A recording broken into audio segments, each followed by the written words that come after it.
discussion is that we have a lot number of places where we want to study geomorphology without being in physical contact in those areas, without being the physical contact. Just use an aeroplane or you use a satellite to take a photograph of that particular place or that particular area, and then we try to see the various features that are present in that particular area.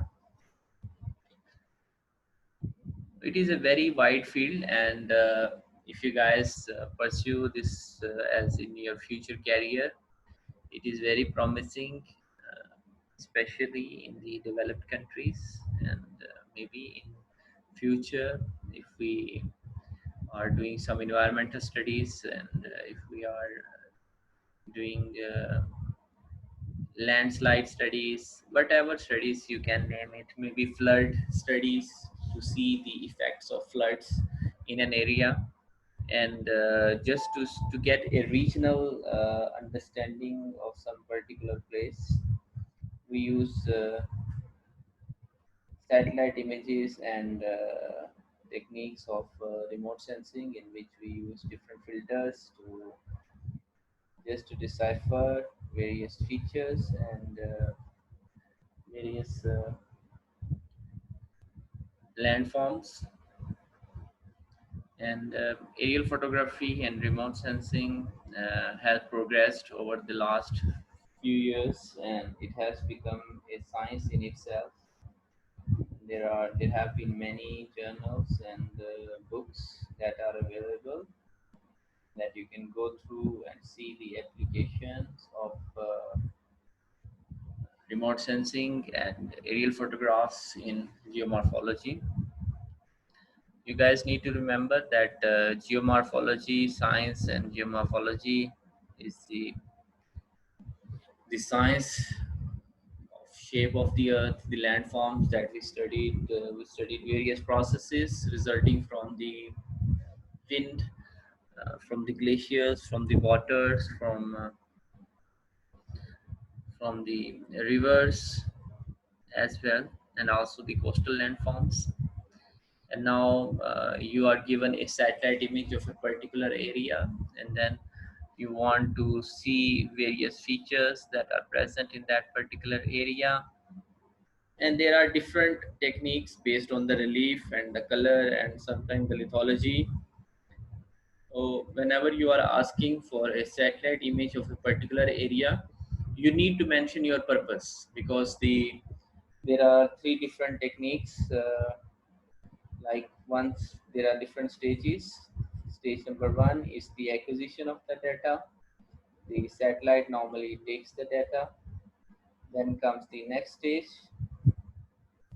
that involves the processing of the data, and then in the end comes the uh, interpretation phase. Normally geologists or geomorphologists are the one who study the interpretation and try to interpret various features that are present there. This discussion or this presentation for today involves the understanding of remote sensing and geomorphology interaction. We are not going to study remote sensing because it's already another subject, and I think you will come to know under the topic of introduction to GIS, and during that you will come to know the more details of it. And remote sensing, as the name indicates, that you are sitting remotely, just like you have a remote control once you are using your LCD, or you are using your different devices like your conditioning devices, and similarly. This is the idea that you are sitting and you are doing the acquisition of information without being in physical contact. We call it as remote sensing.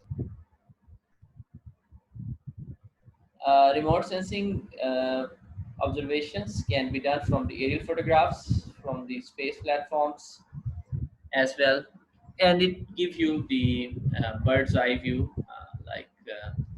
you're flying over the area. It gives you the overall regional view, and there are specialists. As I said, it has become a very diverse field, and let me tell you, it is a growing field in the world, and it is one of the fields that you can start thinking of. And there are many countries that offer degrees, masters, and PhD in remote sensing, GIS, and applications in geomorphology. And in that, you have to first learn the art, understand what is remote sensing is, what are different satellites, what are different resolutions of the satellite, because resolution is very important. Resolution actually means that how accurate and how fine the scale is. Like for example, there are some satellites that can see an object of 2 meters. There are some satellites that can only see an object of 2 kilometers. You need to mention the purpose, and you need to mention the your idea or your aim of doing the research. And then there are several free resources available on the internet, especially United States Geological Survey in collaboration with Landsat. They provide some free images that you can use for your education purposes, and you can ask for permission from them, and then you can download those images going to the particular sites. And then, as said by one of our students, that it can be used for GIS mapping, and then as we are doing the geological mapping, so here comes the connection between the geomorphological studies and maybe the field work and geological studies. Sometime once we are done with the interpretation on the map, then maybe we go physically for ground checking the area to just get the uh, confidence that we interpreted this is as a landslide, whether it is a landslide or this something else.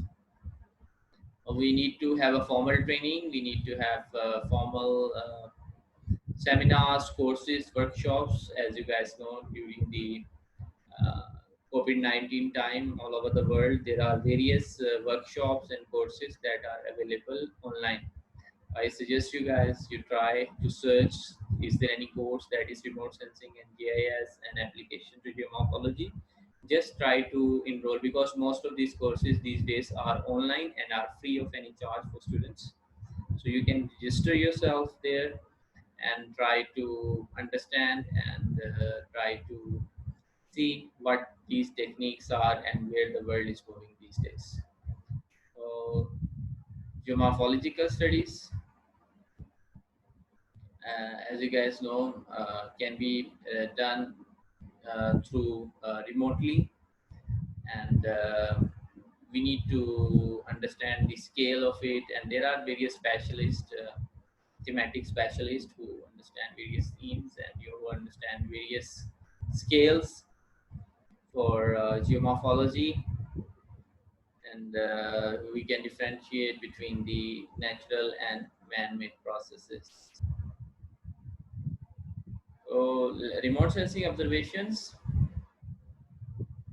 are are made from satellites at various times, and they are there to extract information. As I said, they use various filters. For example, if you want to study the vegetation, they will have a special feature for differentiating different types of vegetation.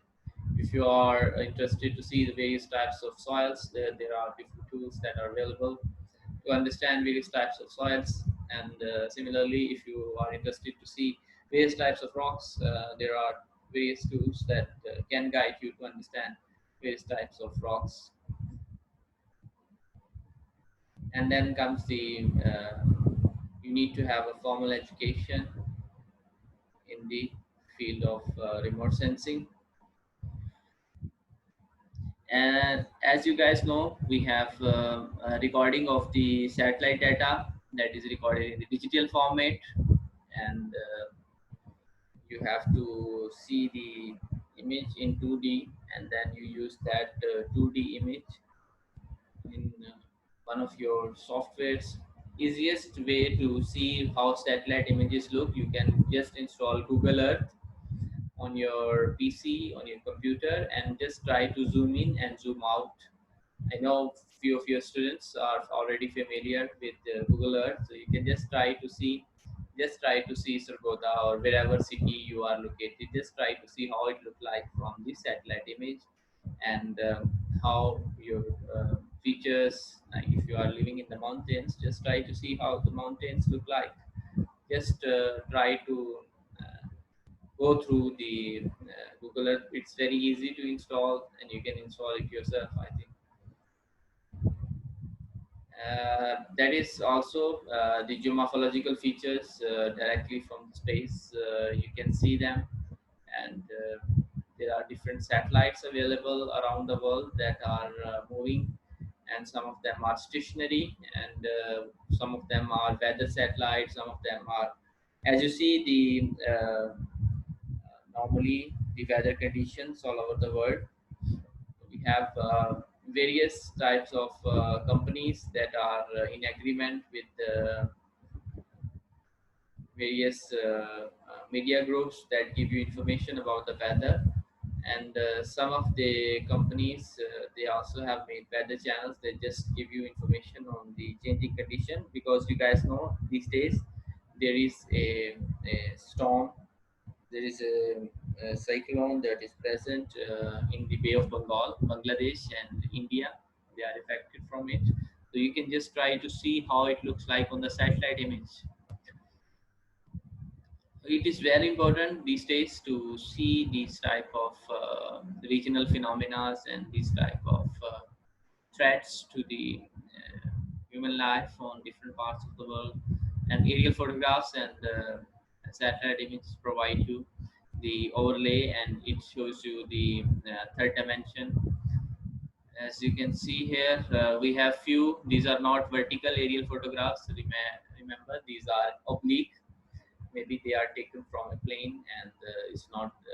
They are not taken very far. You can see various features. You see an island that is present here, and it is formed of a sandstone. You can see the sandstone that is present here. It's covered with water from all sides, and we have this table with small plateau or butte.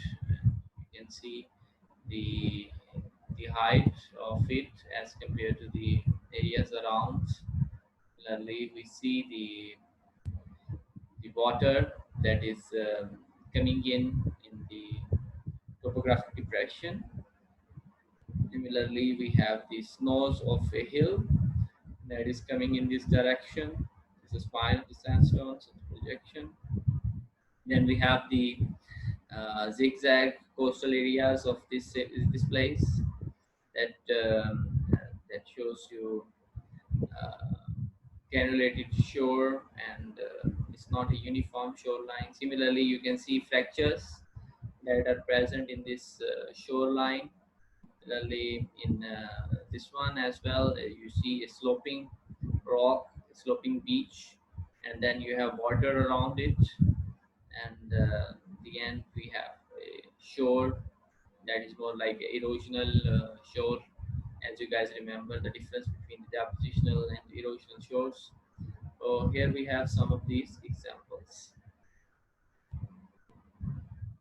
So geomorphology, you guys remember, it developed much later than the geology, and geology was developed a long time ago than the geomorphology. Geomorphology is a latest phenomena, and it has been revolutionized, as you guys know, in the last 40 odd years. We have done the progress that has not been done in the last 3,500 to 4,000 years. And we have changed the landscape, and we have changed the ideas and the style we used to see the earth. And now we have more tools. Now we have more understanding of how earth works and how things work. It's not only earth. Now we are going for missions to Mars and try to see the various features. If you guys have seen the geological map of moon, so you will see That is very interesting. That's the first time that humans have made that map of very comprehensive and shows all the creators and all the details of the moon. It means they also it also represents that it has been done on the satellite images and aerial photographs, and it is very comprehensive study.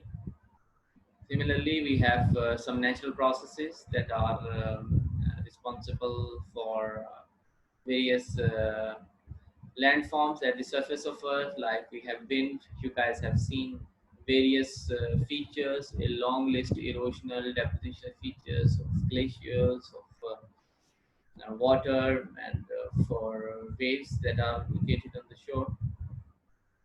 Similarly, a understanding of these processes and trying to understand the environment where we live can help the society. And remember, geomorphology is also can help you to understand the environmental aspect, the environmental studies in the area, because the environment in which we live is affected. Like you guys can see the situation after COVID-19, and similarly, you guys can see the aftermath of these conditions. Like there is a decrease in the pollution values around the world, and people are calculating those values and try to understand, if we stop and we decrease the number of carbon emissions on earth, we can actually reduce the.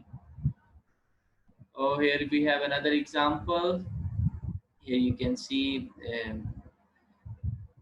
vertical aerial photographs of and here you can see a very, it is, remember, this is taken from top, so it is a very vertical slope, and these are the places that are very vulnerable for formation of landslides. And if there is any landslide, or if there is any event, then that particular place can move downward, and as a result, it is very good idea that you keep photographs of different regions, aerial photographs, like 60 years, 70 years. It helps you to see how the shape of that particular place has changed over the years through erosion and weathering. As you guys know, these are some of the most important and never-ending processes. Here we have an image, and you can see that both of these images are of the same location, and you can see here some installations of humans, and all this area belong to a floodplain. And then the worst thing happened, flood came, and now you can see the dirty color of the soil, khaki color, or the dark color that overtakes all the fields and the human settlements and the towns that were located somewhere here. And now you can see the beauty of the aerial photographs that can help you to see the changes and calculate the area that has been submerged, and it gives you the overall impression of understanding of the particular situation in a particular area, and it can help to design better and to live in smart cities and to live in a better environment to reduce the loss of life and property. It has wider applications, it has wider understanding than it has but again, I will just reiterate that geomorphology is a very growing science. It's a new science, and it has wide applications in mineral exploration, in oil and gas exploration. It has applications in mining sector. It has applications in environmental studies. It has applications in research for engineering geological projects, especially the landslides and so on. So, here we stop. And if you guys have any questions related